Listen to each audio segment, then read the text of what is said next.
நீங்க நினைப்பதெல்லாம் நடக்க இந்த ஒரு நாளை மிஸ் பண்ணிடாதீங்க. ஜூலை 5 குருஜி வாமனன் சேஷாத்ரியின் manifest with Sri Guru chapter 1. மற்ற டீட்டெயிலுக்கு உடனே வாட்ஸ்அப் பண்ணுங்க.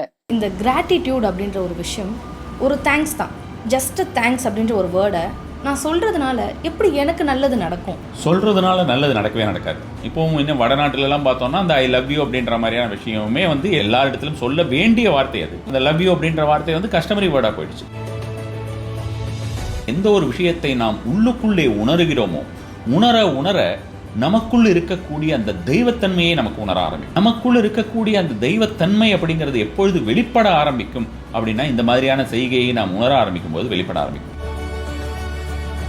நான் நன்றி சொல்லணும் அப்படின்னா உணர்ச்சி பூர்வமாக சொல்லணும் அப்படின்னு சொன்னீங்க. இந்த நன்றியை நான் எதுக்கெல்லாம் சொல்லணும் அப்படின்னு ஒரு கேள்வி இருக்கு இல்லையா? உணர்வாக நாம் உணர ஆரம்பித்தோம் என்றால் ஒவ்வொரு விஷயத்திற்குமே சொல்லலாம். ஸோ அப்படி இருக்கும்பொழுது நமக்கு அந்த கால்களும் நம்மளுடைய ஒவ்வொரு அவயவங்களும் எவ்வளவு நல்லா இருக்குது. நம்ம அடுத்தவங்களை நம்ம லவ் பண்ணுறோம்னு சொல்கிறத விட நம்மளுடைய பாடியில் இருக்கக்கூடிய ஒவ்வொரு அணுவாக இருக்கக்கூடியதையும் நாம் லவ் பண்ண ஆரம்பித்தோம்னா 100% நமக்கு வியாதியே வராது. இந்த நெகட்டிவ் எமோஷன்ஸில் தானே நம்ம வாழறோம். இது மாதிரியான மனிதர்களை சூழ்ந்து தானே நம்ம வாழறோம். நாம் அமைதியாக இருந்தால் கூட ஏதோ ஒரு ரூபத்தில் ஏதாவது ஒரு விஷயம் வந்து கொண்டே இருக்கு இல்லையா? நான் ஒழுங்காக தான் காரை ஓட்டிகிட்டு போயிட்டு இருக்கேன், நடுவில் குறுக்கில் பைக்கில் வரான், தேவையில்லாத தப்பாக வரான், தப்பாக கோவமாக என்னை பார்த்து திட்டுறான், அவன் தப்பாக வந்திருக்கான், என்னை திட்டுறான், அவனுக்கு நன்றி சொல்லு. அவனுக்கு ஏன் நன்றி சொல்லணும்னா இது மாதிரியான ஒரு நபராக நான் இல்லையே, அதை நீ எனக்கு காட்டி கொடுத்தாயே, அதற்காக நீ நன்றி சொல்லு. ஒரு நன்றி அப்படின்ற மாதிரியான வார்த்தையை நம்ம உணர்வுபூர்வமாக அவர்கள் சொல்லிவிட்டார்கள். நன்றி என்ற வார்த்தை பத்தாது, இப்படியெல்லாம் பேசிட்டோம்னா முடிஞ்சதுன்னு நினைக்கிறாங்க. அப்படி இல்லை. இது உள்ளுக்குள்ள ஓட வேண்டிய, நம்மளுடைய ரத்தத்தை போல் ஓட வேண்டிய ஒரு விஷயம், நம்மளுடைய மூச்சை போல் ஓட வேண்டிய ஒரு விஷயம். இது ரெகுலராக இருக்க இருக்க இருக்க இருக்க நம்மளுடைய மாற்றங்கள் அப்படிங்கிறது நம்ம வேற எங்கேயும் தேடி போக வேண்டாம். கடவுளை தேடி கோவிலுக்கு போக வேண்டாம். நம் வீடே கோவிலாகிவிடும், நம்மளுடைய உடலே கோவிலாகிவிடும், நம்மளுடைய மனமே தெய்வமாகிவிடும். எல்லாம் நாம் இருக்கும் இடத்திலேயே அமையும்.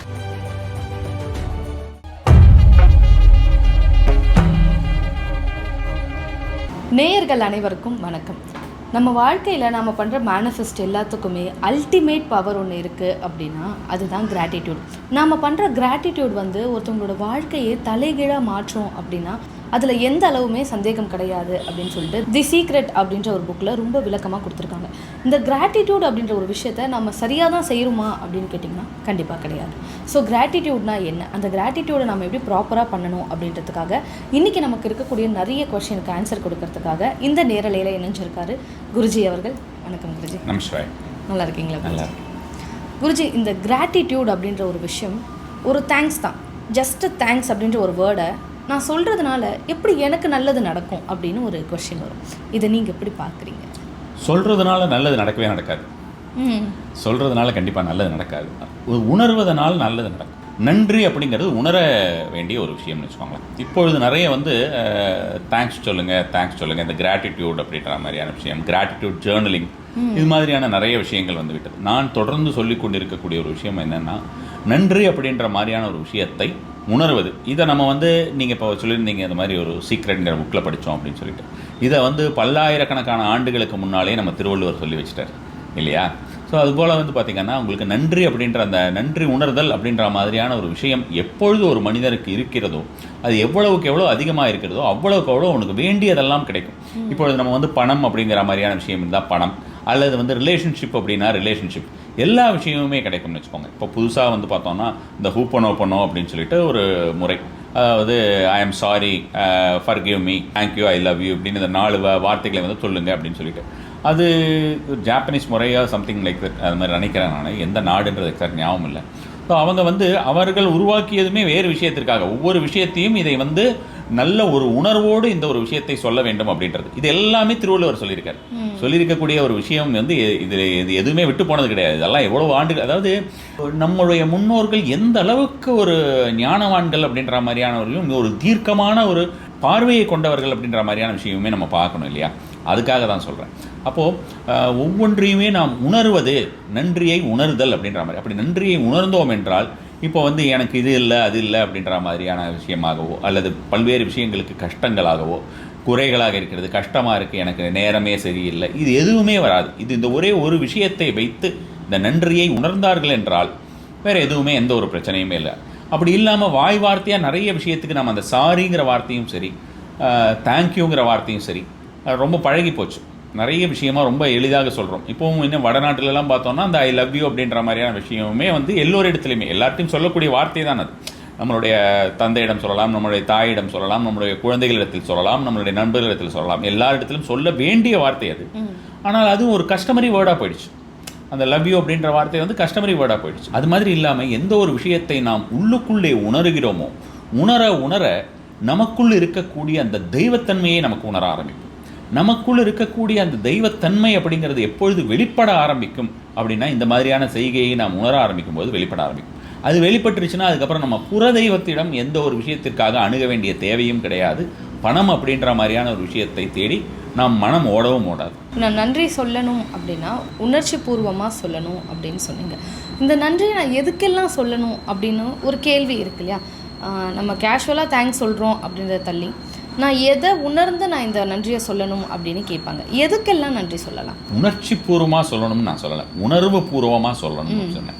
உணர்ச்சி பூர்வமாக சொல்லுறது அப்படிங்கும்போது நம்ம ரொம்ப எமோஷனலாக சொல்கிறது அது அவசியம் கிடையாது. உணர்வு பூர்வமாக நாம் சொன்னாலே போதுமானதுன்னு வச்சுக்கோங்களேன். உணர்வாக நாம் வந்து உணர ஆரம்பித்தோம் என்றால் ஒவ்வொரு விஷயத்திற்குமே சொல்லலாம். உதாரணத்துக்கு பாருங்களேன், இப்போ நம்ம வந்து எடுத்து பார்த்தோம்னா நம்ம வந்து இப்போ நம்மளால் இப்படி பேச முடியுங்கிறது அப்படின்றதுக்கு காரணம் வந்து முக்கிய காரணம் அப்படின்ற மாதிரியான விஷயமாக இருந்தால் காற்று இல்லையா? காற்று நமக்கு உயிர் கொடுத்த அந்த இறை அல்லது நம்மளுடைய தாய் அல்லது நம்ம பிரபஞ்சம் எப்படி வேணால் எந்த ஒரு விஷயத்தை வேணால் எப்படி வேணால் வச்சுக்கலாம். அது மாதிரியான காரணம் வந்து பார்த்தோன்னா இப்போ வந்து கடவுள் அப்படிங்கிறத விட நிறைய மக்களுக்கு வந்து அந்த பிரபஞ்சம் சொல்கிறத ரொம்ப எளிதாக எடுத்துக்கிறாங்க. கடவுள்னு சொல்கிறது அவங்களுக்கு கொஞ்சம் ஈகோயிஸ்டிக்காக கொஞ்சம் ப்ராப்ளமாக இருக்குது. அதனால் வந்து எப்படி வேணால் அவங்களுடைய சௌரியப்படியுமே கூட கொஞ்சம் சொல்லி வைக்கலாம். அது மாதிரி வந்து பார்த்திங்கன்னா உங்களுக்கு அந்த கடவுளாகட்டும் அல்லது தாயாகட்டும் அவர்களுக்கு நாம் வந்து நன்றி சொல்லுவதற்கு கடமைப்பட்டிருக்கிறோம். இந்த காற்றை பற்றி நாம் என்றைக்காவது யோசித்தோமா? கொஞ்சம் காலங்களுக்கு முன்னால் வந்து பார்த்திங்கன்னா அநேகமாக நீங்கள் சின்ன பிள்ளையாக இருந்திருப்பீங்கன்னு நினைக்கிறேன். அப்போல்லாம் வந்து பார்த்தோம்னா நீரை பற்றி கூட யாரும் யோசிச்சிருக்க மாட்டாங்க. இப்போவுமே பல இடங்களில் நீரை பற்றி யோசிக்கிறது இல்லை, வாரி இறைக்கிறது அப்படின்ற மாதிரியான விஷயம். ஆனால் அந்த நீரை பற்றி யோசிக்காத தன்மையாக இருந்த பொழுது நீர் அப்படிங்கிறத நாம் விலை கொடுத்து தான் வாங்க வேண்டும் அப்படின்ற ஒரு சூழ்நிலை வந்துருச்சா இல்லையா? எப்பொழுது அந்த மாதிரியான ஒரு சூழ்நிலை வந்து விட்டது. இப்போ வந்து அதே மாதிரி வந்து பார்த்தோம்னா நீருடைய அருமை வந்து வறட்சியில் தான் தெரியும்னு சொல்லுவாங்க இல்லையா? அது மாதிரி வந்து வெய்ய காலத்தில் வந்ததுன்னா இப்போ கரண்ட் இல்லை அல்லது வந்து பார்த்தோம்னா தண்ணி இல்லை அப்படின்னு நினைக்கிறோம். அப்போ அந்த கரண்ட் நமக்கு இருக்குது. அட்லீஸ்ட் இப்போ ஒன்று வந்து காற்று, அது வந்து இயற்கை. சரி, இயற்கை இருக்குது அப்படி நம்ம யூஸ் பண்ணிக்கிறோம், அதற்கு நம்ம நன்றி சொல்கிறதில்ல. ஓகே, அப்படி விட்டாச்சு. வாயு பகவானை விட்டுட்டோம். மழைக்கு வருண பகவானுக்கும் ஒன்றும் சொல்கிறது கிடையாது. அதுக்கப்புறம் சரி நம்ம வந்து ஆர்டிஃபிஷியலாக போட்டிருக்கிற கரண்ட்டுக்காவது ஏதாவது ஒன்று சொல்கிறோமான்னு பார்த்தா கரண்ட்டுக்கும் ஒன்றும் சொல்கிறது இல்லை. கரண்ட்டை வந்து நம்ம வந்து திட்ட தான் செய்கிறோம். நமக்கு வரக்கூடிய கரண்ட்டை வந்து இப்படி போயிடுச்சே அப்படின்னு சொல்லிட்டு இப்போ எல்லா இடத்துலையும் கரண்ட்டு போயிருக்கான் போகிற மாதிரி எல்லா இடத்துலையும் கரண்ட் போயிடுச்சுன்னு நம்ம வந்து சொல்லிட்டு குறப்பட்டுக்கிறோம். ஆனால் அந்த கரண்ட் இருக்கும்போது ஒரு சந்தோஷப்படுறோமானா அது இல்லை. அந்த சந்தோஷம் எப்போ இருக்குன்னு பாருங்கள். உங்களுக்கு கரண்ட் ஒரு 1 hour இல்லாமல் இருந்துட்டு கரண்ட் வரும் பார்த்தீங்களா? இப்போ கூட நிறைய பேருக்கு அதை அனுபவிக்க முடியறதில்லை யூபிஎஸ் இருக்கிறதுனால. யூபிஎஸ்ஸுமே ஒரு 7-8 மணி நேரம் கழித்து போயிட்டு ஒரு 7-8 மணி நேரம் கழித்து கரண்ட் போனதுக்கப்புறம் அந்த 7 மணி நேரம் பக்கத்தில் வரும்போதே ஒரு பயம் வரும். ஐயோ நமக்கு போயிடுமா, கரண்ட் வராதா அப்படின்னு. அந்த மழை காலத்திலலாம் கரண்ட் கட் பண்ணாங்கன்னா அந்த பயம் வரும் எல்லாருக்கும். ஸோ அப்போ அந்த மாதிரியான ஒரு விஷயத்தில் கரண்ட் கட் ஆகி போயிட்டு கடைசி நேரத்தில் அது வந்து அந்த கரண்ட் இருக்கிற கரண்ட்டும் போச்சு, ஒரே ஒரு பல்பு எரியுது, அந்த பல்பும் போச்சு, அதுக்கப்புறம் திரும்ப கரண்ட் வந்ததுன்னா அப்போ வரும்பொழுது இருக்கக்கூடிய ஒரு உணர்வு இருக்குது பார்த்தீங்களா? அந்த மாதிரியான அது வந்து அந்த உணர்வு அப்படிங்கிறது ஒரு உணர்ச்சியாக மாறி நம்ம வந்து சந்தோஷமாக ஏன்னு சின்ன வயசுலலாம் கத்திருப்போம் கரண்ட் வந்தால். அது மாதிரி அந்த கத்துற மாதிரியான ஒரு தன்மையெல்லாம் வந்து அந்த குழந்தைகளோட போய்விட்டது. ஸோ அப்போ அந்த கரண்ட்டுக்கு நன்றி சொல்லணும் அப்படின்ற மாதிரி எவ்வளவு எந்தெந்த விஷயமோ அந்தந்த விஷயத்துக்கெல்லாம் நன்றி சொல்லணும். கரண்ட்டுக்கு நன்றி சொல்கிறதுனால இப்போ கரண்ட்டுக்கு ஏதாவது ஆதாயம் உண்டா? இல்லை, சரி வேண்டாம். நம்மளுடைய காற்றுக்கு நன்றி சொல்வதனால் காற்றுக்கு ஆதாயம் உண்டா? மழைக்கு நன்றி சொல்வதால் மழைக்கு ஆதாயம் உண்டா அப்படின்னு பார்த்தா அவங்களுக்கெல்லாம் எந்த ஆதாயமும் இல்லை. எல்லா ஆதாயமுமே நமக்கு தான். சுவாமியை டெய்லி போய் நம்ம கும்பிடுறதுனால சுவாமிக்கு எந்த ஆதாயமுமே கிடையாது, நமக்கு தான் ஆதாயம். ஸோ அதை நினைவில் கொண்டு ஒவ்வொரு விஷயத்திற்கும் ஒவ்வொரு அடி எடுத்து வைக்கும் பொழுதும் அந்த நன்றி. என்னால் காலை இன்னைக்கு ஒரு அடி எடுத்து வைக்க முடியுது, அதற்கு நான் சந்தோஷப்படுறேன். எவ்வளவோ மக்கள் நம்ம ஹாஸ்பிட்டலில் போய் பார்த்தோம்னா மூட்டு வலி பிரச்சனையாக இருக்கட்டும் அல்லது கால்களே இல்லாதவர்களாகட்டும் போலியோ அட்டாக் பண்ணவங்களாகட்டும் எவ்வளவோ நபர்களுக்கு அந்த காலில் வந்து எடுத்து வைக்க முடியாமல் கஷ்டப்படுறவங்க இருக்காங்க. ஸோ அப்படி இருக்கும்பொழுது நமக்கு அந்த கால்களும் நம்மளுடைய ஒவ்வொரு அவயவங்களும் எவ்வளவோ நல்லா இருக்குது இல்லையா? ஸோ ஆக்சுவலாக அந்த உடம்பையே நம்ம வந்து பெருசாக நம்ம வந்து அடுத்தவங்களை நம்ம லவ் பண்ணுறோம்னு சொல்கிறத விட இதுக்கே நம்ம தனியாக ஒரு கோர்ஸ் எடுக்கலாம். நம்மளுடைய பாடியில் இருக்கக்கூடிய ஒவ்வொரு அணுவாக இருக்கக்கூடியதையும் நாம் வந்து லவ் பண்ண ஆரம்பித்தோம்னா 100% நமக்கு வியாதியே வராது. இது வந்து proven science. Actually proven science என்கிற வார்த்தையை நான் உபயோகப்படுத்துகிறேன். அறிவியல் பூர்வமாக வந்து நிரூபணப்பட்டிருக்கிறது. அது மாதிரி ஒவ்வொரு உடலில் இருக்கக்கூடிய ஒவ்வொரு பாகங்களையும் நாம் வந்து ரசிக்க நாம் காதலிக்க அன்பு செய்ய ஒவ்வொன்றும் செய்ய செய்ய அந்த பாகங்கள் வலுப்பெறும், அது நன்றாக வளரும் அப்படிம்பாங்க. ஒரு செடியே வளருது, நம்மளுடைய உடல் பாகங்களுக்கு வந்து அது ஒரு போஷாக்கோடு இருக்காதா? நல்ல ஒரு போஷாக்கோடு இருக்கும் இல்லையா? அது மாதிரி இதெல்லாமே நம்ம கற்றுக்க வேண்டிய ஒரு விஷயமாயிடுச்சு. நம்மளுடைய முன்னோர்கள் உட்காந்து ஒன்றொன்றுத்தையும் சொல்லி வச்சுட்டு போயிட்டு ரொம்ப சாதாரணமாக 2 வரியில் சொல்லிட்டு போயிட்டார். ஆனால் அந்த 2 வரியில் எடுத்து நீ வந்து யூஸ் பண்ணுவியாடான்னு பார்த்தா இவ்வளவு காலம் யூஸ் பண்ணாமல் யாராவது ஜப்பான் நாட்டுக்காரனோ அமெரிக்கா நாட்டுக்காரனோ வந்து சொல்ல வேண்டியிருக்கு. அதை நாம் கேட்டு நம்ம வந்து தெரிஞ்சு கொள்ளக்கூடிய ஒரு சூழ்நிலையில் இருக்குது. நிச்சயமாக குருஜி. ஏன் அப்படின்னா எதுவும் வந்து ரொம்ப எளிமையாக கிடச்சிட்டா அதுக்கான பலன் நமக்கு தெரியாதுன்னுவாங்க இல்லையா? அதுவே தான் இந்த விஷயத்துலையுமே இருக்குது அப்படின்னு நான் நினைக்கிறேன். இப்போ நன்றி உணர்வு அப்படின்னு ஒன்று இருக்கணும், அது எப்படி இருக்கணும் அப்படின்னு நீங்கள் சொல்லிட்டீங்க. ஆனால் எதுக்கெல்லாம் நன்றி உணர்வு இருக்கணும்? நான் காலையில் எந்திரிக்கிறேன் அப்படின்னா அப்போ வந்து நான் ஒரு தேங்க்ஸ் சொல்கிறேன், இன்றைக்கி நான் நல்லபடியாக எந்திரிச்சிட்டேன் அப்படின்றதுக்கு நான் தேங்க்ஸ் சொன்னால் மட்டும் போதுமா? இல்லை எவ்வளோ தூரம் அந்த தேங்க்ஸ் தொடரணும் நம்ம கூட? அந்த 24 மணி நேரத்தில் எதுக்கெல்லாம் நம்ம நன்றி உணர்வோடு இருக்கணும்? இப்படி நம்ம வந்து வரி வரியாக சொல்கிறத விட நான் வேறு விதமாக உங்களுக்கு சொல்கிறேன். ஸோ கொஞ்சம் எளிமையாக இருக்கும் புரிஞ்சுக்கிறதுக்கும். அதே நேரத்தில் வந்து நமக்கு உங்களுக்கே விடை கிடைச்சணும்னு வச்சுக்கோங்களேன். எந்த ஒரு விஷயத்திற்கு நாம் வந்து நன்றி சொல்லும் பொழுதுமே நான் இப்பொழுது சொன்னது போல் நன்றியை வந்து ரிசீவ் பண்ணிக்கக்கூடியது ஹியூமனாக இருந்ததுன்னு வச்சுக்கோங்களேன், அவங்களுக்கு வந்து அவங்களுடைய வாழ்வை அதை இன்னும் மேம்படுத்துமா. இதுவுமே வந்து நியூரோ சயின்ஸ் படி சொல்லக்கூடியது. ஒருத்தங்க தேங்க்ஸ் சொல்கிறவங்களை விட தேங்க்ஸை ரிசீவ் பண்ணிக்கிறவங்களுக்கு ஆஸ் பர் நியூரோ சயின்ஸ் வந்து அவங்களுக்கு வந்து இன்னும் அவங்களுக்கு எமோஷ்னலாக அவங்களுக்கு வந்து இன்னும் கொஞ்சம் அவங்களோட வெல்பீயிங்னஸ் வந்து நல்லா இருக்கும் அப்படின்ற மாதிரியான ஒரு டோபமின் இது இருக்கும், வந்து அது வந்து ஸ்பைக் ஆகும் அப்படின்ற மாதிரியான விஷயங்களாகவும் சொல்லியிருக்காங்க. இதெல்லாம் ஒரு விஷயம்னு வச்சுக்கோங்க.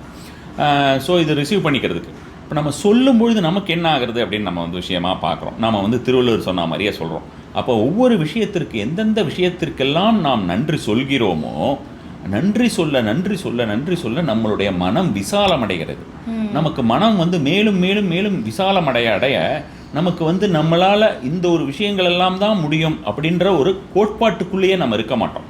இதுக்குள்ளே தான் முடியும் அப்படின்ற ஒரு கோட்பாட்டுக்குள்ளேயே இருக்க முடியாது. இப்போ உதாரணத்துக்கு நீங்கள் வந்து இப்போ இன்னும் ஒரு வருஷத்துக்குள்ளே நீங்கள் வந்து பல கோடிக்கு அதிபதி ஆவீர்கள் அப்படின்ற மாதிரியான விஷயமா சொன்னால் உங்களால் நீங்கள் உடனடியாக ஏற்றுப்பீங்களா? இல்லை கொஞ்சம் யோசிப்பீங்களா? கொஞ்சம் யோசிப்பீங்க. ஒரு 10 வருஷம் கழிச்சு அப்படின்னு சொன்னால் மேபி நீங்கள் வந்து உடனே அது ஒத்துப்பீங்களா இருக்கும். ஆனால் இப்படி நான் சொல்லக்கூடிய ஒரு விஷயம் இருக்கு இல்லையா, இந்த கிராட்டிடியூட் ப்ராக்டிஸ் நம்ம பண்ண பண்ண பண்ண இதை ப்ராக்டிஸ்னு சொல்கிறதுக்கு ஆக்சுவலி ஸ்பீக்கிங் இந்த இந்த இந்த ஒரு விஷயத்தை நான் ப்ராக்டிஸ்னு சொல்கிறதுக்கு பயிற்சி என்று சொல்லக்கூடிய விஷயத்திற்கு நான் ரொம்பவும் வேதனைப்படுறேன் ஆக்சுவலாக. ஏன்னா நமக்கெல்லாம் இது வந்து பேசிக்காக டிஎன்ஏல இருக்க வேண்டிய சொத்து இதெல்லாம் தமிழர்களுக்கெல்லாம். ஸோ எல்லா மனிதர்களுக்குமே இருக்கணும், தமிழர்களுக்கெல்லாம் வந்து கண்டிப்பாக இருக்கணும். ஸோ அப்போ அந்த மாதிரியான ஒரு விஷயம் யாருக்கும் இல்லாமல் போயிடுச்சு. யாருக்கும் வந்து அந்த நன்றி உணர்வுங்கிறது பல்வேறு விஷயங்களுக்கு இல்லை. இதுக்கெல்லாமா நன்றி சொல்லணும் அப்படின்ற மாதிரியான ஒரு கேள்வி ஆயிடுச்சு. அப்போ நன்றி சொல்ல நமக்கு வந்து இந்த வானமே எல்லைன்னு சொல்லுவோம். அந்த வானமே எல்லை அப்படிங்கிறது ஆக்சுவலி ஸ்பீக்கிங் அந்த வானத்தையும் தாண்டி போயிடுவோம். வானத்தில் வந்து நம்மளாளுக்கு வானத்தில் எல்லை அப்படிங்கிறது எல்லை இல்லாததான் வானம், எல்லை இல்லாததான் வானம் என்பதால் தான் நம்ம வானமே எல்லை என்று சொல்கிறோம். அதையும் மீறி போவோம் எப்பொழுது நம்ம நன்றி சொல்ல ஆரம்பித்தோம் என்றால்.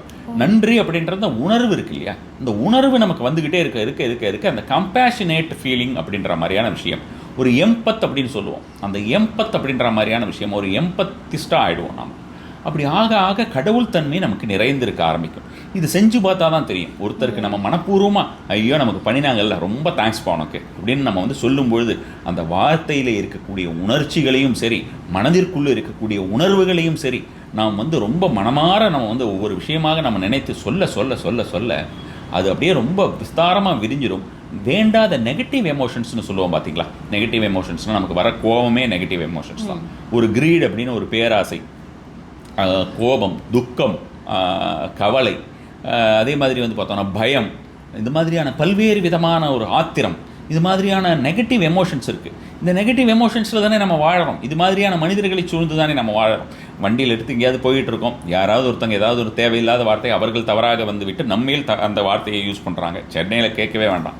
அது மாதிரி வார்த்தையை யூஸ் பண்ணும்போது நமக்கு கோபம் வருது. கோபம் வந்து நம்ம உடனே ரிப்பீட்டடாக அவங்கக்கிட்ட நாம் ஏதாவது பேசுகிறோம், ஏன் நீ பார்த்து வரலையா அப்படி வேறு ஏதாவது ஒரு வேண்டாத நமக்கும் கோவப்படக்கூடிய ஏதாவது ஒரு வார்த்தையை பிரயோகிக்கிறோம். அந்த மாதிரியாக நாம் அமைதியாக இருந்தால் கூட ஏதோ ஒரு ரூபத்திலே ஏதாவது ஒரு விஷயம் வந்து கொண்டே இருக்கு இல்லையா. எல்லாத்துக்கும் நன்றி சொல்லு, எல்லாத்துக்கும் நன்றி சொல்கிறது அப்படின்ற மாதிரியான விஷயம். ஒரு மனிதனை எனக்கு வந்து இப்பொழுது காமிச்சா, இப்படி ஒரு மனிதனை எனக்கு காண்பித்தாய். ரோட்டில் வந்துக்கிட்டு இருக்கேன், நான் ஒழுங்காக தான் காரை ஓட்டிகிட்டு போயிட்டுருக்கேன், நடுவில் குறுக்கில் பைக்கில் வரான், தேவையில்லாத தப்பாக வரான், தப்பாக வந்துட்டு கோபமாக என்னை பார்த்து திட்டுறான், அவன் தப்பாக வந்திருக்கான் என்னை திட்டுறான், அவனுக்கு நன்றி சொல்லு, அவனுக்கு நன்றி சொல்லுன்றேன். அவனுக்கு ஏன் நன்றி சொல்லணும்னா, இது மாதிரியான ஒரு நபராக நான் இல்லையே, அதை நீ எனக்கு காட்டி கொடுத்தாயே, அதற்காக நீ நன்றி சொல்.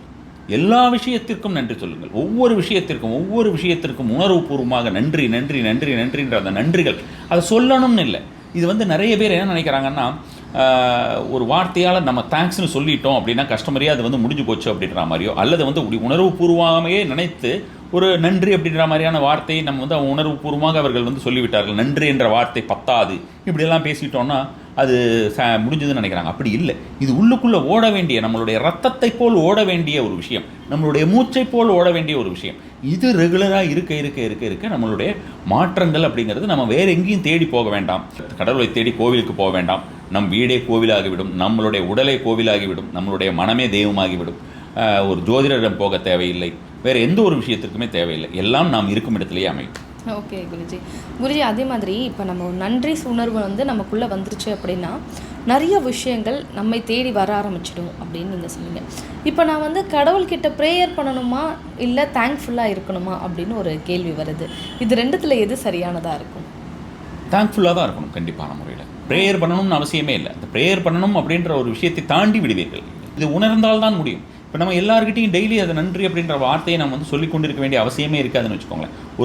இது வந்து இந்த ப்ராக்டிஸ் நான் இப்போ சொன்னோம். இப்போ கிராட்டிடியூட் ப்ராக்டிஸ் சொல்கிறதுக்கே கஷ்டமாக இருக்குன்னு சொன்னேன். அந்த கிராட்டிடியூட் ப்ராக்டிஸ் அப்படின்ற மாதிரியான ஒரு வார்த்தையை வந்து ஒரு விஷயத்தை வந்து நம்ம வந்து தொடர்ந்து செய்து கொண்டு இருக்க ஒரு 15 நாட்கள் 10 நாட்கள் 20 நாட்கள் இப்படி நம்ம செய்து கொள்ள அது இயல்பாக போயிடும். நான் இப்போ சொன்ன மாதிரி நம்மளுடைய உடம்புக்குள்ளே ரத்தம் ஓடுகிறது, அதனால் தான் நாம் உயிருடன் இருக்கிறோம். மூச்சு வந்து கொண்டிருக்கிறது, அதனால் தான் பேச முடிகிறது. இதெல்லாம் நம்மால் உணர முடிகிறதா என்றால் உணர முடியாது. மூச்சை கூட நம்மால் உணர முடியாது. நம்ம இப்போ பேசக்கூடிய ஒரு விஷயத்தையே அது நடந்துக்கிட்டு இருக்குது அப்படின்றத நம்ம மூச்சை உணர முடியாத ஒரு சூழ்நிலையிலே தான் இருக்கிறோம். மூச்சை உணர ஆரம்பித்தோம் என்றால் பேச்சு வராது. ஸோ அது மாதிரியான ஒரு சூழ்நிலையில் இருக்கும். அது மாதிரி நமக்கு உள்ளுக்குள்ளே ஓடிடும். அது உள்ளுக்குள்ளே எப்போ ஓட ஆரம்பித்து ரொம்ப we are filled with gratitude அப்படின்ற மாதிரியான ஒரு விஷயமா நம்ம இருக்கும்பொழுது என்ன ஆகும்னு பார்த்தீங்கன்னா, எதிராளிகிட்ட நம்ம எந்த ஒரு விஷயத்திற்கும் போக தேவை இருக்காது. கோயில் அப்படின்ற மாதிரியான விஷயமாக நீங்கள் தெய்வத்திடம் போகும்போது தெய்வத்துக்கு தெரியும் நீங்கள் யார் என்று. இவன் நம்ம பக்கத்தில் வந்துட்டான்ப்பா, இவன் நம்ம பக்கத்தில் வந்துட்டான், இன்னும் கொஞ்சம் தான் இடம் பாக்கி இருக்குது, இவன் அதுக்கப்புறம் நம்மளை தானாக தேடி இவனை நம்ம பக்கத்தில் உட்கார வச்சுப்போம் அப்படின்ற மாதிரியான ஒரு விஷயமா நம்ம வந்து தெய்வம் நினைக்க ஆரம்பித்து விடும். அதற்கு பிறகு அப்படி தான் தெய்வம் நினைக்குதுங்கிறதும் உங்களுக்கு தெரிஞ்சிடும். நீங்கள் போய் ஒரு கோயிலில் பார்க்கும்போது உங்களுக்குமே தெரியும். தெய்வம் நிறைய பேர் சொல்லுவாங்க, கோயிலில் போய் பார்த்தோன்னா அம்பாள் என்னை பார்த்து சிரிக்கிறா, சுவாமி என்னை பார்த்து சிரிக்கிறார், கண்ணு காட்டுறார், இப்போ பார்த்தா கண்ணு காட்டுறது தெரிஞ்சது, பூ விழுந்தது, இது மாதிரி நிறைய சொல்லுவாங்க. அது மாதிரி தெய்வத்துக்கிட்ட போய் நின்னா உங்களுடைய உடலுக்குள்ளே உங்களுடைய உள்ளத்துக்குள்ளே நன்றி உணர்வு என்பது பொங்கி வழிகிறது என்கிற பட்சத்திலே அந்த தெய்வம் உங்களிடம் பேசுவது உங்களுக்கு புரியும். ஓகே, ரொம்ப ஈஸியாக தெரிய ஆரம்பித்தோன்னு என்ன ஆகும்னு பார்த்தா, நீங்கள் அந்த கடவுளுக்கு உனக்கு நான் ஒரு நன்றியை சொல்கிறேன்ப்பா, எனக்கு நான் உன்னை காட்டி கொடுத்ததற்கு உனக்கு நன்றி என்று அவருக்கும் ஒரு நன்றியை சொல்லிவிட்டு வந்தோம் என்றால் ரொம்ப சிறப்பாக முடிஞ்சிடும்னு வச்சுக்கோங்களேன். அதுக்கப்புறம் வேறு எதுவும் தேவையில்லை. அதுக்கப்புறம் நம்ம திரும்ப வந்து அவர்கிட்ட போக வேண்டிய தேவையே இல்லை. அவர் திரும்ப நமக்கு நன்றி சொல்லுவார். நிச்சயமாக குருஜி, அப்போ எனக்கு இந்த இடத்துல என்ன கேள்வி அப்படின்னா, இது வரைக்கும் ப்ரேயர் அப்படின்னா எல்லாரும் என்ன நினச்சிருப்பாங்க, இன்க்ளூடிங் மீ, எனக்கு இது வேணும், இது இல்லை என் வாழ்க்கையில், எனக்கு இதை நீ வந்து செஞ்சு கொடுக்கணும் அப்படின்னு தான் நம்ம ஒரு கடவுள்கிட்ட கேட்போம். எனக்கு கொடுத்த வரைக்கும் தேங்க்ஸ் நான் சொல்லிட்டேன்னா, இது வரைக்கும் கொடுத்த கடவுள் இப்போ ஸ்டாப் பண்ணிட மாட்டாரா? அதான் உனக்கு போதும்னு நீ சொல்லிட்டே, தேங்க்ஸ் சொல்லிட்டே அப்படின்னு சொல்லிட்டு இப்படின்னு ஒரு கேள்வி வருதில்ல. அதுதான் இதுதான் வந்து நம்ம வந்து ஸ்கேர்சிட்டி மைண்ட் செட் அப்படின்றது. அதாவது இந்த ப்ராக்டிசஸ் இல்லாத போது இந்த கேள்வியெல்லாம் இருக்கும்னு வச்சுக்கோங்களேன். இந்த கிராட்டிடியூட் ப்ராக்டிஸ் அப்படின்ற மாதிரியான விஷயம் வந்து இல்லாத போது உனக்கு வந்து நான் வந்து தேங்க்ஸ் சொல்லிட்டேனே போதுமே அப்படின்னு தேங்க்ஸ் சொல்லிட்டா போதும்னு நிறுத்துவதற்கு கடவுளோ வந்து நார்மலாக பக்கத்து வீட்டுக்கார ஒரு மனிதர் கிடையாது. நம்ம வந்து ஒரு தடவை போய் அவர்கிட்ட சக்கரை கேட்குறோம், கொடுத்துட்டாங்க, திரும்ப வந்து கேட்காதங்க மாதிரி ரொம்ப தேங்க்ஸ்னு அவங்களே சொல்லி கொடுக்குறாங்க. நம்ம தான் தேங்க்ஸ் சொல்லணும், அவங்கள தேங்க்ஸ்ன்னு சொல்லி கொடுக்குறாங்க நம்மக்கிட்ட சக்கரையை. அது மாதிரியான ஒரு சூழ்நிலையாக தெய்வம் இருக்க போவது கிடையாது. இன்னொரு விஷயம் வந்து தெய்வத்தை நாம் உணர்வதற்கு அப்படின்ற மாதிரியான ஒரு சூழ்நிலை.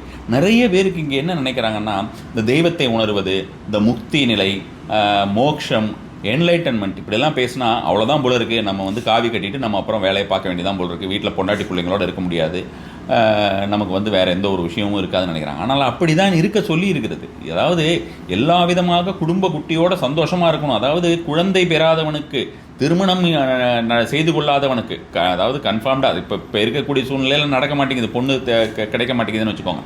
பட் ஆனால் என்ன சொல்லியிருக்காங்கன்னா, ஒரு திருமணம் நடந்து குழந்தை பெறாதவனுக்கு மோட்சம் இல்லை என்று சொல்லியிருக்கிறார்கள். அவனுக்கு வந்து மறுபிறவி இருந்துகிட்டே இருக்குமா. இதுதான் வந்து சொல்லப்பட்டிருக்கக்கூடிய விஷயம். அப்போ என்னென்னா எல்லா விஷயத்தையுமே நம்ம வந்து அனுபவித்து தெரிந்து கொள்ள வேண்டும் அப்படின்ற மாதிரியாக ஒரு குடும்பம் என்றால் என்ன, மனைவி என்றால் என்ன, கணவன் என்றால் என்ன, ஒவ்வொரு விஷயத்தையுமே ஒவ்வொருத்தருமே புரிஞ்சு தெரிந்து கொள்ள வேண்டியது அப்படின்றது ரொம்ப ரொம்ப முக்கியமான ஒரு விஷயம். அப்போது நாம் வந்து ஒரு நன்றி சொல்லுவதோ அல்லது கடவுள் நிலையை அடைவது அப்படின்ற மாதிரியான ஒரு விஷயம் சொல்லுவதோ, நமக்கு வந்து பணம் இல்லாமல் போய்டும், நான் எவ்வளோ பேர்கிட்ட கடனை வச்சுருக்கேன், நான் சுவாமிகிட்ட போயிட்டு நான் விளக்கேற்றாமல் என்ன பண்ணுவேன், அதை விட்டுட்டு நான் உட்காந்து எல்லாத்தையும் நன்றி நன்றின்னு சொல்லிட்டு உட்காந்துருக்கிறதா, அதனால் பணம் கொண்டு வந்து கொடுத்துருவானா யாராவது அப்படின்னா அப்படி இல்லை. அந்த விஷயத்தை செஞ்சு பாருப்பா, அப்புறம் தான் தெரியும்.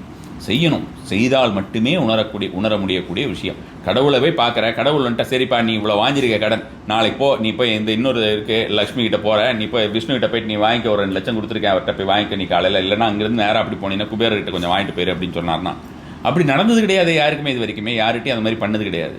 அது நடக்க போகிறதுல ஒரு நம்பிக்கையில் நீ போய் கேட்குற, அது மாதிரியான ஒரு விஷயமா தானே பண்ணுற. அதுக்கு இது இந்த மாதிரியாக நன்றியை சொல், அந்த தெய்வத்தை அடையக்கூடிய நிலையை சீக்கிரமாக வரும் உனக்கு அப்படின்ற மாதிரியான விஷயம்தான். இதை வந்து நம்ம செய்ய தான் கிடைக்கும். தெய்வம் நமக்கு பொருள் தருகிறது என்று நம்ம நினைத்து கொண்டிருக்கிறோம். தெய்வம் வந்து நம்மளை வாட்ச் பண்ணுறாங்க. தெய்வம் வந்து அவர் பொருள் தரலை, நாம் தான் பொருள் ஈட்டுகின்றோம். அதை வாட்ச் பண்ணுறான். நீ நல்ல நிலைமையில தான் பொருள் ஈட்டுகிறாயா, நன்றியுணர்வுடன் இருக்கிறாயா, இந்த பொருள் ஈட்டுவதை ஒழுங்காக நீ வந்து நல்ல மனிதர்களுக்கு தான தர்மங்கள் செய்கிறாயா அல்லது நல்ல வழியில் செலவழிக்கிறாயான்னு அவர் பார்க்குறார், பார்த்துக்கிட்டு தான் இருக்கார். அதுதானே தவிர அவர் கொடுக்கிறார் அப்படின்ற மாதிரியான விஷயமாக நாம் வந்து எடுத்துக்கொள்வது அப்படின்றது மனநிலை அப்படின்றதையே தாண்டி போகணும் அப்படின்ற.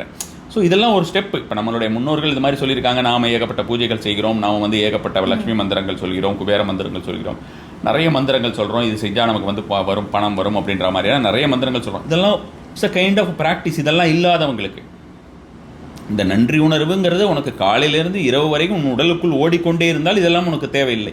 மனமது செம்மையானால் மந்திரம் செப்ப வேண்டாம். அது கண்டிப்பாக குருஜி. குருஜி, அப்போ எனக்கு பணம் தேவை, இல்லை பணம் வந்து எனக்கு பற்றாக்குறையாக இருக்குது, அந்த இடத்துல எனக்கு ஒரு ஃபில்லப் லைன் வேணும் அப்படின்னா நான் தேங்க்ஸ் சொன்னால் மட்டும் போதுமா? தாராளமாக தேங்க்ஸ் சொல்ல ஆரம்பிக்கணும். பணத்துக்கே தேங்க்ஸ் சொல்ல ஆரம்பிங்கன்றேன் நான். என்னென்னா ஆமாம், பணத்துக்கே தேங்க்ஸ் சொல்ல ஆரம்பிங்க. இப்போ பணத்தை கொடுக்கும்போது நான் வந்து சில காலங்களுக்கு முன்னால், ஒரு 10 வருஷத்துக்கு முன்னால் நினைக்கிறேன், சென்று வா திரண்டு வா அப்படின்ற ஒரு வார்த்தையை சொல்லியிருந்தேன். ஒரு தட்டுக்கு பணம் கொடுக்கும்போது சென்று வா திரண்டு வா அப்படின்னு சொல்கிறோம். அப்போ அதுக்காக நீ வந்து அவன்கிட்ட போய் அவங்ககிட்ட இருக்கிற பணத்தெல்லாம் நீ எனக்கு பிடிக்கிட்டு வந்துருன்னு அர்த்தம் இல்லை. நாம் வந்து அதை நீ வெளியே போகிறாயா, உன்னை அன்புடன் அனுப்பி வைக்கிறேன், நீ பல்வேறு விதமாக திரண்டு வேறு இடத்திலிருந்து என்னிடம் வா அப்படின்றதான் அதோடைய உள்ளர்த்தம். நம்ம இவ்வளோ நீண்ட ஒரு விளக்கமாக நம்ம ஒன்று சொல்ல முடியாது. ஒரு சின்னதாக ஒரு வார்த்தைகள் சொல்கிறோம் அப்படின்னும் போது சென்று வா திரண்டு வா அப்படின்னு நம்ம வந்து பணத்தை கொடுக்கிறோம் அப்படின்ற மாதிரியான ஒரு விஷயமா நம்ம வந்து சொல்லி வச்சோம். அது மாதிரி ஒவ்வொன்றுத்திற்குமே நம்ம வந்து நன்றி அப்படின்ற மாதிரியான ஒரு விஷயத்தை சொல்லும்போது பல்வேறு விதமான ஆப்பர்ச்சுனிட்டிஸ் அப்படிங்கிறது வரும். ஸோ இப்போ இந்த சென்று வா திரண்டு வான்னு சொல்கிறதுமே நம்ம வாஞ்சியாக அனுப்பி வைக்கிறது தானே. அதை உங்களுக்கு ஒரு வந்து நம்ம வந்து சந்தோஷமாக சரிப்பா போயிட்டு வா, இத்தனை நாள் இருந்தேன் கூட, நம்ம என்றைக்காவது அதை பண்ணியிருக்கோமா? பணம் கொடுக்கும்போது நம்ம பர்ஸில் வச்சுருக்கோம், அந்த பணத்தை என்றைக்காவது நம்ம எடுத்து பார்த்துருக்கோமா? என்றைக்காவது யார்ட்டையாவது நம்ம வந்து கொடுக்கும்பொழுது போயிட்டு வா அப்படின்ற மாதிரி ஏதாவது ஒன்று சொல்லியிருக்கோமா? நம்ம சொன்னதில்லை. நம்ம அதாவது இதெல்லாம் ஒரு ரிச்சுவலாக பார்க்குறாங்க, அதுதான் ப்ராப்ளம். இதை நம்ம வந்து ஒரு நீண்ட ஒரு டிஸ்கோர்ஸாக, லைஃப் ஸ்டைலாக பார்க்கணும். ஒரு டிஸ்கோர்ஸாக நம்ம கொடுத்தா தான் அதோடைய உள்ளர்த்தம் புரியும்னு வச்சுக்கோங்க. நமக்கு இருக்கக்கூடிய அந்த யூடியூப் நேரம் வந்து அதிகபட்சம் 8 நிமிஷம் 10 நிமிஷம் 12 நிமிஷத்துக்குள்ளே நாம் சில விஷயங்களை கடத்தணும்னா சுலபமாக தான் கடத்த முடியும், அதுக்கு மேலே கடத்த முடியாது. நாம் வந்து அதுக்கு மேலே இந்த இவ்வளோ ரொம்ப நீண்ட விளக்கங்கள் இப்போ பாட்காஸ்ட் பண்ணுற மாதிரி நம்ம பண்ணினோன்னா பார்க்கக்கூடியவர்களுமே இருக்க மாட்டார்கள். அது மாதிரியான ஒரு சந்தர்ப்பமே இருக்குது. அப்போது ஒரு பணத்தை நாம் வந்து பர்ஸ்லேருந்து எடுக்கிறோம், அதை நம்ம தடவி பார்க்கலாம், நல்லா தடவி பார்க்கலாம். ஏன் நம்ம சின்ன வயசில் குழந்தையெல்லாம் இது பொம்மையெல்லாம் வச்சு நம்ம குழந்தை மாதிரி விளையாடினது இல்லையா? எவ்வளோ அந்த பொம்மையை பிடிக்குன்னா நீங்கள் எவ்வளோ கற்றுக்கத்திருப்பீங்க இல்லையா? அந்த பொம்மையை விட்டால் நமக்கு லைஃப்பில் வேறு எதுவுமே இல்லைன்னு, அந்த பொம்மை தான் நமக்கு எல்லாம். அந்த சந்தர்ப்பத்தில் அந்த பொம்மை தான் நமக்கு எல்லாமே இல்லையா? பெருசானதுக்கப்புறம் ஒரு சந்தர்ப்பத்திலே நமக்கு அந்த பணம் தான் எல்லாமே அப்படின்ற மாதிரியான விஷயம் ஆகிடுது. ஸோ எப்படி அந்த பொம்மை தான் எல்லாமே அப்படின்ற மாதிரியான ஒரு விஷயமாக உங்களுக்கு அந்த பணம் தான்னா, என்னைக்காவது உங்களோட கிரெடிட் கார்டையோ டெபிட் கார்டையோ எடுத்து தடவி கொடுத்துருக்கீங்களா? உயிர் இல்லாதது தானே இதை தடவி கொடுக்கணுமா? இப்பொழுது நான் வந்து நல்லா வளர்ந்துட்டேனே, எனக்கு இப்போ தெரியுமே. ஆனால் அதே நபர் தானே நீ வந்து சின்னதில் குழந்தையாக இருக்கும்போது பண்ணேன், அப்போ நீ குழந்தையாக இருக்கும்போது பைத்தியமாக இருந்தியா? இல்லை. அப்போது உனக்கு அந்த வயசுக்குண்டான அறிவு அப்படிங்கிறது இருந்தது. அந்த பொம்மையை வச்சுருந்த அப்போ என்ன சொன்னாலும் இல்லாத ஒரு பிடிவாத குணம் உனக்கு இருந்தது. அந்த பொம்மை மேல் அவ்வளோ ஒரு பெரிய காதல் உனக்கு இருந்தது, அவ்வளோ ஒரு வாஞ்சை இருந்தது இரண்டுத்துக்குமே. ஆனால் அந்த மாதிரி நம்மளுடைய பர்ஸுக்குள்ளே எவ்வளோ பணம் இருக்குன்னு யாருக்காவது இப்போ தெரியுமா? உங்களுடைய பர்ஸுக்குள்ளே எவ்வளோ என் பர்ஸுக்குள்ளே எப்போவுமே 10 ரூபா தான் இருக்கும், 100 ரூபா தான் இருக்கும்னு ஒரு விரக்தியாக சொல்லக்கூடிய மனநிலை இருக்கக்கூடிய பலரும் தான் இருக்கிறார்களே தவிர, பணத்தை வந்து சாதாரணமாக வைத்துக்கொண்டு தினசரி போகக்கூடிய நபர்களுக்கு இந்த நாளிலே இன்னைக்கு எனக்கு பர்ஸுக்குள்ளே இவ்வளோ பணம், அது 10 ரூபா நோட்டு இவ்வளோ இருக்குது, 20 ரூபா நோட்டு இவ்வளோ இருக்குது, 50 ரூபா நோட்டு இவ்வளோ, 100 ரூபா நோட்டு இருக்குது, 500 ரூபா நோட்டு இருக்குது, 200 ரூபா நோட்டு இருக்குது, எவ்வளோ பேருக்கு தெரியும்? அது என்னைக்காவது ஒரு நாள் நைட் நீ எடுத்து தடவி கொடுத்தியா? உன் பர்ஸுங்கிறது என்ன? உன்னுடைய பணத்தை பாதுகாத்து வைத்துக் கொள்ளக்கூடிய ஒரு விஷயம் தானே. அதற்கு நீ நன்றி சொல்ல வேண்டாமா? அதுக்குள் இருக்கக்கூடிய குப்பை கூளைகளை எடுத்து நீ வெளியே வீச வேண்டாமா? அதை நீ வந்து சுத்தமாக வைத்திருக்க வேண்டாமா? அதற்கு நீ நன்றி சொல்ல வேண்டாமா? எனக்கு பாதுகாத்து வச்சிருந்தியே, சொல்லணுமா இல்லையா? ஒவ்வொன்றிலையும் நம்மளுடைய லைஃப்பில் இருக்கக்கூடிய ஒவ்வொரு விஷயத்திலையும் அதை கொண்டு வர வேண்டும்ன்ற, அப்போ தான் வரும், இல்லைன்னா வராது. நம்மளுடைய உடலை நாம் வந்து பேணி தினசரி குளித்து வேலைக்கு சாப்பிடணும். குளித்து வேறு ட்ரெஸ்ஸு போட்டு சாப்பிட்டா தான் நம்மளால் வந்து வெளி உலகத்திலே நடமாட முடியும். குளித்தால்தான் நமக்குள்ளேயே நம்மளுடைய உடலை தாங்கிக் கொள்ள முடியும். அது ரொம்ப முக்கியமான விஷயம். உணவு அழிந்தினால்தான் நம்ம வந்து சாதாரணமாக இருக்க முடியும். சாப்பிட்டா தான் நம்மளால் இந்த மாதிரி பேசவாவது முடியும். ஸோ இந்த விஷயங்கள்லாம் எப்படி பேசிக்கான விஷயமோ இதெல்லாம் கொடுக்கக்கூடிய அந்த பணம் இருக்கக்கூடிய பர்ஸ் அல்லது பணப்பெட்டி. எவ்வளோ தடவை வெள்ளிக்கிழமை க்ளீன் பண்ணுறேன், செவ்வாய்க்கிழமை க்ளீன் பண்ணுறேன், அதெல்லாமா பேச்சு? உனக்கு டெய்லி நீ சாப்பிட்ற, இன்றைக்கி வேண்டாம் எனக்கு, நான் வெள்ளிக்கிழமை சாப்பிட்டுக்கிறேன், செவ்வாய்க்கிழமை சாப்பிட்டுக்கிறேன், இல்லை நான் ஒரு நாள் மட்டும் வாரத்தில் குளிச்சுக்கிறேன், நான் பண்ணுவோமா? பண்ண மாட்டோம். ஸோ அந்த நன்றி அப்படின்றது இந்த மாதிரியான பல விதத்துலேயுமே கலந்துருக்கிறது. ஓகே குருஜி, ஏன்னா இப்போ நீங்கள் பேசும்பொழுது தான் எனக்கு ஒரு விஷயம் புரிய வருது. சில வருடங்களுக்கு முன்னாடி நீங்கள் ஒரு வீடியோ போட்டிருந்தீங்க, நம்ம பர்ஸை க்ளீனாக வச்சுருந்தோம் அப்படின்னா கண்டிப்பாக நமக்கு பணம் வரும். அப்போ எனக்கு அந்த வீடியோ பார்க்கும்போது பர்ஸை க்ளீனாக வச்சுருந்தா எப்படி பணம் வரும் அப்படின்ற ஒரு மைண்ட் செட் இருந்தது. ஆனால் அதுக்கு பின்னாடி இப்படி ஒரு அர்த்தம் இருக்குது, இதுதான் அதுக்கான காரணமாக இருக்கும், மக்களுக்கு புரியணுன்றதுக்காக நீங்கள் அப்படி சொல்லியிருக்கீங்க அப்படின்றது எனக்கு இந்த நொடி தான் எனக்கு புரிய வருது. அந்த வீடியோக்கு பின்னாடி இப்படி ஒரு காரணம் இருக்கோ அப்படின்னு சொல்லிட்டு. குருஜி, அதே மாதிரி நம்ம இந்த பர்ஸ் அப்படின்ற ஒரு விஷயம் க்ளீனாக வச்சுக்கணும் அப்படின்னு சொன்னீங்க. பணத்தை வந்து சேர்த்து வைக்கணும், பர்ஸ்குள்ளே வைக்கணும். இன்றைக்கி சூழ்நிலையில் பணத்தை கையால் தொடுறதுன்றதை தள்ளி கண்ணால் பார்க்குறதே இல்லையே யாரும். நம்ம எல்லாருமே ஆன்லைன் டிரான்சாக்ஷன் தான் பண்ணுறோம். இந்த மாதிரி பண்ணுறது கூட நம்மக்கிட்ட இருக்க பண வளத்தை குறைக்குமா? ப்ளஸ் நம்ம அந்த மாதிரி ஜிபே பண்ணும்போதோ ஃபோன்பே பண்ணும்போதோ யாருமே தேங்க்ஸ் சொல்கிறது இல்லை, அது கூட நமக்கு பெரிய பிரச்சனையை உண்டாக்குமா? பிரச்சனைங்கிறது எதுவுமே உண்டாக்காது. பிரச்சனைங்கிறது என்ன ஆகும்னா பார்த்தீங்கன்னா, உங்களுக்கு அந்த ஸ்கேர்சிட்டி மென்டாலிட்டி அப்படின்ற மாதிரியான விஷயமாக நம்மளால் வந்து மிகுந்த ஒரு பெரிய நிலைக்கு செல்வது அப்படின்ற மாதிரியான ஒரு விஷயமாக போக முடியாத ஒரு தன்மையை உருவாக்கும்னு வச்சுக்கோங்களேன். எவ்வளவு பெரிய மனிதர்களானாலும், செல்வ ரீதியாக இருக்கக்கூடிய எவ்வளவு பெரிய மனிதர்களானாலுமே கூட அவர்களுக்கு இந்த மாதிரி ஒரு பழக்கம் அல்லது இதை ரிசம்பிள் பண்ணுற மாதிரி வேறு சில பழக்கங்கள் இருக்கும். இதை ரிசம்பிள் பண்ணுறது தான் தான தர்மங்கள் அப்படின்ற மாதிரியான விஷயங்கள். ஸோ அதாவது ஒன்று வருவதற்கு நன்றி சொல்லுவது, இன்னொன்று வருவதை பிறருக்கு பகிர்ந்தளிப்பது, இல்லையா? ஸோ அந்த மாதிரியான ஒரு பழக்கங்கள் ஏதாவது இந்த மாதிரியான வெவ்வேறு விதமான ப்ராக்டிசஸ் இருக்கும். அப்படி இருந்தால் மட்டுமே ஒரு சில நபரால் நல்ல விரிவாக வளர முடியும் அப்படின்னு. ஸோ நம்ம இப்போ வந்து டெபிட் கார்ட்ஸ் யூஸ் பண்ணுறோம் அல்லது கிரெடிட் கார்ட்ஸ் யூஸ் பண்ணுறோம் அல்லது எல்லாமே ஜிபே யூஸ் பண்ணுறோம் அப்படின்ற மாதிரி இருந்ததுன்னா, அந்த ஜிபே யூஸ் பண்ணும்பொழுது கூட ஒரு மெக்கானிக்கலாக இப்போ நம்ம ஒரு இடத்துல போகிறோம், இப்படி டக்குன்னு ஸ்கேன் பண்ணுறோம், எடுக்கிறோம், அது பாட்டுக்கு 4 நம்பரை நிறுத்துகிறோம், அப்படியே விட்டுடுறோம். ஸோ அந்த 4 நம்பர் எழுத்து அந்த மாதிரியான ஒரு விஷயமாக விடுறதை விட அந்த ஸ்கேன் பண்ணி எடுத்து நாம் வந்து அதை அழுத்தும் பொழுது ஒவ்வொரு அழுத்தலுக்குமே அதுக்கு வந்து ஒரு விடை கொடுத்து அனுப்போம். ஏதோ டிஜிட்டல் கரன்சி தான், வாட் எவர் இட் இஸ். எல்லாம் நம்ம பார்க்காத விஷயங்கள், பல விஷயங்களுக்கு நம்ம சந்தோஷப்படுறோமே. நம்ம இசையை பார்த்துருக்கோமா? காற்றை பார்த்துருக்கிறோமா? பார்த்தது கிடையாது. இசையை பார்த்தது கிடையாது. இறைவனை பார்த்தது கிடையாது. இந்த மாதிரி பார்க்காத விஷயங்கள் எவ்வளவோ விஷயத்திற்கு சந்தோஷப்படுறோம், இல்லையா? காற்றை பார்க்கல, அந்த காற்றினால தான் நம்ம உயிர் வாழறோம். இசையை நாம் வந்து பார்த்தது கிடையாது, ஆனால் அதனால் தான் நாம் சந்தோஷமாக இருக்கிறோம். மிகப்பெரிய சந்தோஷத்தை கொடுக்கக்கூடியது இசை. இறைவன் எல்லா விஷயத்தையுமே கொடுக்கக்கூடியவன், அவனை நாம் இது வரைக்கும் பார்த்தது கிடையாது.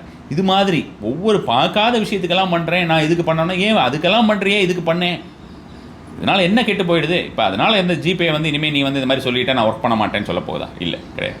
ஸோ அதுதான் நான் இப்போ உங்களுக்கு சொன்னேன். இந்த மாதிரியாவது ஒரு டெபிட் கார்டாவது அல்லது ஒரு கிரெடிட் கார்டாவது, நான் வந்து கொஞ்ச நாள் முன்னால் அந்த கிரெடிட் கார்டுடைய கடன்லாம் தீர்க்கிறதுக்காக ஒரு பரிகாரம் போட்டிருக்கேன். ஸோ அதுவுமே கூட வந்து பார்த்தோம்னா இந்த ஒரு முறையை சார்ந்த ஒரு விஷயம்தான். இந்த கிரெடிட் கார்டை வந்து எப்படி வந்து ஒரு ஹேண்டில் பண்ணணும் அப்படின்ற மாதிரியான ஒரு விஷயமாக போட்டிருக்கேன்னு வச்சுக்கோங்களேன்.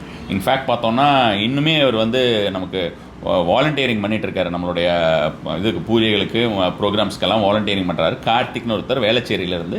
அவர் வந்து அதை பார்த்துட்டு அதை செஞ்சேன், எனக்கு வந்து கடன் அடைந்தது, என்னுடைய கிரெடிட் கார்டு கடன் ரொம்ப தொல்லையாக இருந்தது, அந்த கிரெடிட் கார்டு கடன் எல்லாமே அடைந்தது என்று அவர் வந்து கமெண்ட் பண்ணியிருந்தார்.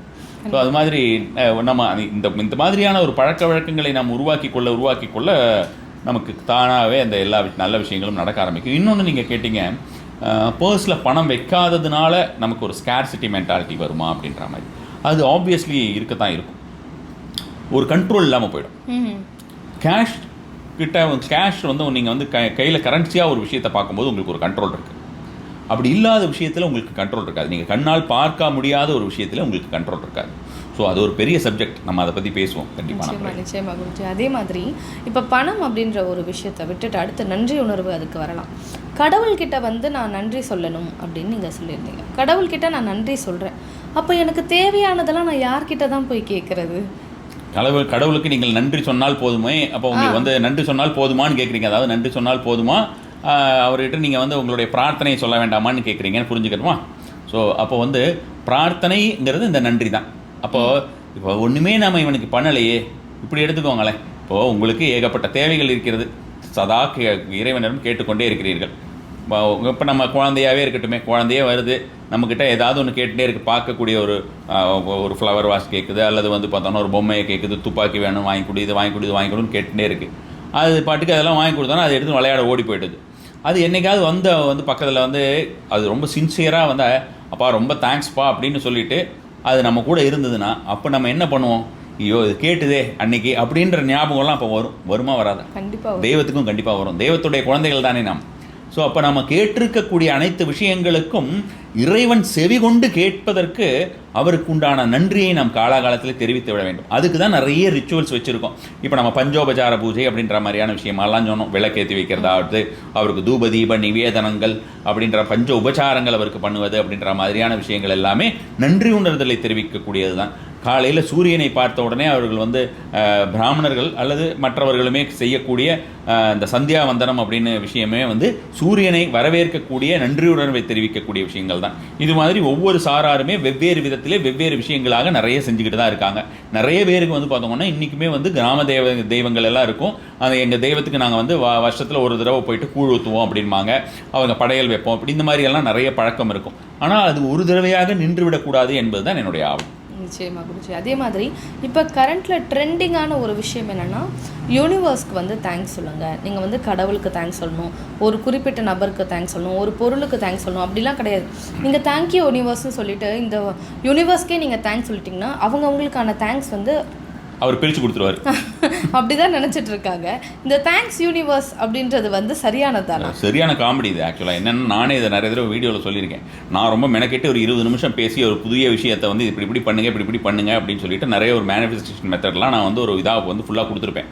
அதுவும் வந்து பல பேர் பார்த்துருப்பாங்க. நிறைய பேர் வழக்கமாக என்னுடைய ஃபாலோயர்ஸ் எல்லாமே ரொம்ப லாயல் ஃபாலோயர்ஸ், ரொம்ப வருஷமாக லாயலாக இருக்கிறவங்க அப்படின்னு இருப்பாங்க. திடீர்னு புதுசாக உள்ளே புந்துரு வருவாங்க பாருங்கள். அவங்க பார்த்த உடனே பார்த்தீங்கன்னா அது லைனாக தெரிஞ்சுக்கலாம். நம்ம பார்த்தோன்னா தேங்க்யூ யூனிவர்ஸ், அதுதான், வேறு ஒன்றுமே இருக்காது. ஏன்பா நான் உட்காந்து 20 நிமிஷம் பேசியிருக்கேனே, என்ன கொஞ்சம் பாருப்பா அப்படின்னு. அது இல்லை, தேங்க்யூ யூனிவர்ஸ். சரி, அதுதான். அதாவது இதுதான் நான் வந்து உங்களுக்கு வந்து மெக்கானிக்கலாக சொல்கிறதுக்கும் உணர்வுபூர்வமாக ஒரு விஷயத்தை வெளிப்படுவதற்கும் உண்டான ஒரு இது. ஒரு யூடியூப்பில் யாரோ இதை ஒன்று சொல்கிறான், யூனிவர்ஸ்க்கு தேங்க்ஸ் சொல்லிவிடு, அதை ஒரு 4 வரியில் எழுதி போட்டுரு, அதை போட்டோன்னா அதுவே யூனிவர்ஸ் அதை வாங்கி எல்லாருக்கும் பிரித்து யார் யாருக்கு என்னென்ன வேணுமோ கொடுத்துருவோம் அப்படின்னு நம்பிட்டு ஒருத்தன் செய்கிறான்னா அவனுடைய புத்தி அவ்வளவுதான் இருக்கும் அப்படின்னு. இந்த ஒரு காரணத்தினால்தான் பலரையுமே வந்து பல்வேறு விதமான விஷயங்களை சொல்லி ஏமாற்றுவதற்கும் பல நபர்களுமே கலந்து வருகிறார்கள்னு வச்சுக்கோங்களேன். இதனால் நம்மளுக்கு வந்து புத்தி வந்து விசாலமடையுமா என்று கேட்டால் புத்தியும் விசாலமடையாது, மனமும் விசாலமடையாது, எந்த ஒரு விதத்துலையுமே விசாலமடையாது. நீ வந்து உனக்கு சாப்பாடு ஒருத்தர் போட்டுட்ருக்காரு, இவர் போய் ஒரு இடத்துல உட்கார்றாரு, அன்னதானம் சாப்பிட்றாரு, அன்னதானம் போடுறது இல்லை பசின்னு சொல்லி ஒரு இடத்துல போய் உட்காந்துருக்காரு. சாப்பிட்றதுக்கு ஒருத்தர் சாப்பாடு போடுறாரு. அவர் சாப்பாடு போட்டோன்னா அந்த சாப்பாடு எடுத்து நல்லா பிசைஞ்சிட்டு அவர் வந்து கடவுளே நன்றின்னு சொன்னாலே அந்த போட்ட ஆளுக்கு ஐயோ என்ன கொஞ்சம் பாரியா நான் போட்டிருக்கேன் உனக்குன்னு ஒரு எந்த ஒரு மனிதனுக்கே வரும் அல்லவா? ஸோ அது மாதிரி இருக்கும்போது இவர் தேங்க்யூ யூனிவர்ஸ்ன்னு சொன்னார்னா அப்போ வந்து அது என்ன நிலைமை ஆகுன்றது தான் கதை. ஸோ அப்போ அந்த மாதிரி மனிதர்களுக்கு எல்லா விதத்திற்கும் நன்றி சொல்ல வேண்டியது அப்படின்னு. ஆனால் என்ன விஷயத்திற்கு நன்றி சொல்ல வேண்டுமோ அந்த நன்றி சொல்லாமல் மற்ற விஷயத்திற்கு சொல்வதனால், நீ பிரபஞ்சத்துக்கு நன்றி சொல்லிக்கோ, பிரபஞ்சத்துக்கு நன்றி சொல்வதுங்கிறது தான் இப்போ நம்ம தெய்வத்துக்கு நன்றி சொல்வது அப்படின்றதுக்கு இவ்வளோ நாளாக பேசணும். என்கிட்ட கன்சல்டேஷன் வரக்கூடிய ஒரு பெண் அன்பர் ஒருத்தங்க சொல்லியிருந்தாங்க, இந்த மாதிரி அவங்ககிட்ட ஏதாவது கேட்க என்ன உங்களுடைய இஷ்ட தெய்வம் அப்படின்னு கேட்பேன் பொதுவாக நான் வழக்கமாக. அவங்க அதை வச்சு நமக்கு சில விஷயங்கள் எல்லாம் நம்ம அவங்களுக்கு என்ன மாதிரியான வாழ்க்கை சூழ்நிலை இருக்கும் அப்படிங்கிறத நம்ம கணிக்க முடியும். ஸோ அப்படி கேட்கும்பொழுது நான் வந்து பிரபஞ்சத்தை தான் நம்புகிறேன், பிரபஞ்சத்துக்கு நன்றி சொல்லுவேன் எப்பவும் அப்படின்னாங்க. சரி, அப்புறம் வேறு ஏதாவது ஒன்று கேட்கும்போதும் பிரபஞ்சம் அப்படின்னாங்க. ஸோ அப்போ பிரபஞ்சம் ஏன்னா அது வந்து நமக்கு தேவையில்லாத நம்மளுடைய வார்த்தையை கிளறக்கூடிய ஒரு தன்மையாக இருந்ததுன்னு வச்சுக்கோங்களேன். அது தேவை இருந்திருக்காது நான் பேசுறதுக்கு. பட் அப்போ பிரபஞ்சம்னா என்ன, அப்போ பிரபஞ்சம் உங்களை எப்படி கொண்டு வந்தது, அதுக்கு யார் என்ன, இந்த மாதிரியான கேள்விகள்லாம் நமக்கு கேட்க வேண்டிய ஒரு சூழ்நிலை. ஏன்னா சில விஷயங்கள் அவங்க எங்கே லீட் பண்ணி போகிறாங்கங்கிறத நம்ம புரிஞ்சுக்கணும். நம்மளை நம்பி வந்திருக்காங்க. ஸோ அவங்க எங்கே லீட் பண்ணுறாங்க அப்படின்றது அவங்க தவறான ஏதாவது ஒரு விஷயமாக இருந்தால் அதை மாற்றிக்கொள்ள வேண்டும் அல்லவா. ஸோ இப்போ அந்த பிரபஞ்சத்துக்கு நன்றி அப்படின்னு சொல்லக்கூடியது என்னென்னா, நீ அவ்வளோ விஷாலமாக இருக்கிறாய் அப்படின்ற மாதிரியான விஷயம்தான். இதை நான் வேறு விதமாக கூட பார்க்குறேம்மா. என்னென்னா, கடவுள் அப்படின்ற மாதிரியான ஒரு விஷயத்திற்குள்ளே நம்மளை வந்து ஒரு முருகர், ஒரு சிவன், ஒரு அம்பாள் அப்படின்னு அடங்கி நாம் வந்து ஒரு கட்டுக்கோப்பாக ஒரு வாழ்க்கை முறையை நாம் நடத்தி கொண்டிருக்கிறோம். அந்த ஒரு முறையை தகர்ப்பதற்கு இந்த மாதிரி புதுசாக நீ வந்து யூனிவர்ஸ்க்கு தேங்க்ஸ் சொல்லு, அது போதும் அப்படின்ற மாதிரியான விஷயத்தை பார்த்துட்டு அதையும் நம்பி சிலதுங்கெல்லாம் வந்து இந்த மாதிரி பண்ணிகிட்டு இருக்கும்பொழுது அப்படியே தான் போகும். சில விஷயங்கள் வந்து அப்படியே நம்ம விட்டு கொஞ்சம் கொஞ்சமாக சில விஷயங்கள் போனது போல் இதுவும் போகும். இப்பொழுது நீங்கள் கேட்டுக்கொண்டிருக்கிறதும் சரி, நான் இப்போ இதை வந்து நம்ம பேசிக்கிட்டு இருக்கிறதுக்குமே சரி, எவ்வளவோ பல ஆயிரம் ஆண்டுகள், எவ்வளோ 1000 ஆண்டுகள்னு கூட தெரியலை, அவ்வளோ 1000 ஆண்டுகளுக்கு முன்னால் இந்த விஷயத்தெல்லாம் ஒரு 2 வரியில் ஒரு 40 நிமிஷம் 30 நிமிஷம் பேசுகிறத வந்து 2 வரியில் ஒருத்தர் எழுதி வச்சுட்டு போயிருக்காருன்னா பார்த்துக்கோங்களேன். அப்போ அவருக்கு எந்த அளவுக்கு ஒரு ஞானம் இருந்திருக்கும் இல்லையா, எவ்வளவு மக்கள் அதை கடைபிடித்திருப்பார்கள். அப்போ அந்த 2 வரியை புரிஞ்சுக்கிட்டு அதை புரியாமல் நம்மளை வெவ்வேறு விதமாக மடை மாற்றியதோடைய ஒரு காரணம் தானே நாம் இப்பொழுது 40 நிமிஷம் பேச வேண்டிய ஒரு சூழ்நிலையாக இருக்குது. நிச்சயமா அதுதான் குருஜி. அதே மாதிரி இந்த நன்றி உணர்வு அப்படின்றது எல்லாருக்கிட்டையும் இருக்கும். ஆனால் இந்த நன்றி உணர்வு எது வரைக்கும் எனக்கு இருக்கணும் அப்படின்னு ஒரு கேள்வி வருது. நன்றி நான் சொல்கிறேன், ஆனால் எது வரைக்கும் நான் சொல்லணும்? என் வாழ்நாள் முழுக்க சொல்லணுமா? ஆமாம், அளவில்லை. இல்லை, நம்ம வந்து எவ்வளோ நாள் மூச்சு விடணும்னு நீங்கள் கேட்குற மாதிரி இருக்குது. நமக்கு அளவே இல்லை. நமக்கு வந்து மூச்சு விட்டுக்கிட்டே இருப்போம். நம்ம தினசரி நம்ம குளிப்போம், தினசரி உணவு அருந்துவோம், தினசரி நம்ம காதல் செய்வோம். இது மாதிரியான விஷயம்தான். நாம் வந்து கடைசி வரைக்குமே இந்த எப்பொழுது இந்த வாழ்க்கையிலே நமக்கு உறவுகளை சுற்றி இருக்கும் பொழுதும், நாம் வந்து உயிருடன் இருக்கும்போது எல்லா விஷயங்களும் இருக்கிறதோ, நன்றி உணர்வு அப்படிங்கிறதும் கடைசி வரைக்கும் நம்ம கூடயே இருக்க வேண்டிய ஒரு விஷயம். அடுத்ததாக நான் வந்து சொல்லக்கூடியது வந்து, பணத்திற்கு வந்து தினசரி உங்களுக்கு இன்றைக்கி காலையிலேருந்து நைட்டுக்குள்ளே ஒரு 100 ரூபா கிடச்சிதா, 100 ரூபானா அப்போ அந்த 100 ரூபாயை வந்து 2 தடவையாக 50 ரூபாயாக கிடச்சிதா, அப்போ முதல் தடவை 50 ரூபா கிடச்சதுக்கு காரணமான ஒரு நபருக்கு நன்றி, அந்த 50 ரூபா கிடைத்த அந்த 50 ரூபாய்க்கு நன்றி, அல்லது வந்து அடுத்தது 50 ரூபா, இதையே வந்து 50,000 அதுக்கு நன்றி. ஷேர் மார்க்கெட்டில் வந்ததா இன்றைக்கி 5000, ஷேர் மார்க்கெட்டில் இன்றைக்கி 5000 வந்தது, இந்த ஷேர் மார்க்கெட்டில் வந்ததுக்காக 5000 கொடுத்ததுக்கு அந்த கடவுளுக்கு ஒரு நன்றி. அதே போல் அந்த பணத்திற்கு ஒரு நன்றி. அதுக்கப்புறம் வந்து பார்த்திங்கன்னா எந்த இதில் ட்ரேட் பண்ணாங்களோ அது மூலமாக வந்ததுன்னா அதுக்கு ஒரு நன்றி. டெய்லி எழுதுங்க, ஒரு ஜேர்னலிங் பண்ணுங்கள், gratitude journaling. I call it gratitude journaling பண்ணுங்க அப்படின்னு சொல்லுவேன். அப்படி நீங்கள் அதை பண்ணி பாருங்கள். உங்களுக்கு இன்றைக்கி 5000 வருதுன்னா நாளைக்கு 50,000 வரும். கண்டிப்பான முறையில் இது வரும். நிச்சயமாக. அதாவது நம்ம வந்து ஒரு தேங்க்ஸ் அப்படின்ற ஒரு வார்த்தையை ரொம்ப சுலபமாக இங்கே பார்த்துட்ருக்கோம்.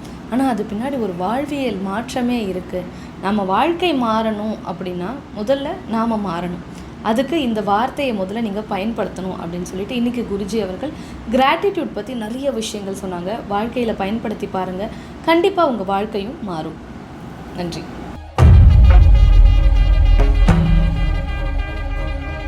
நீங்க நினைப்பதெல்லாம் நடக்க இந்த ஒரு நாளை மிஸ் பண்ணிடாதீங்க. ஜூலை 5 குருஜி வாமனன் சேஷாத்ரியின் manifest with Sri Guru chapter 1. மற்ற டீட்டெயிலுக்கு உடனே வாட்ஸ்அப் பண்ணுங்க.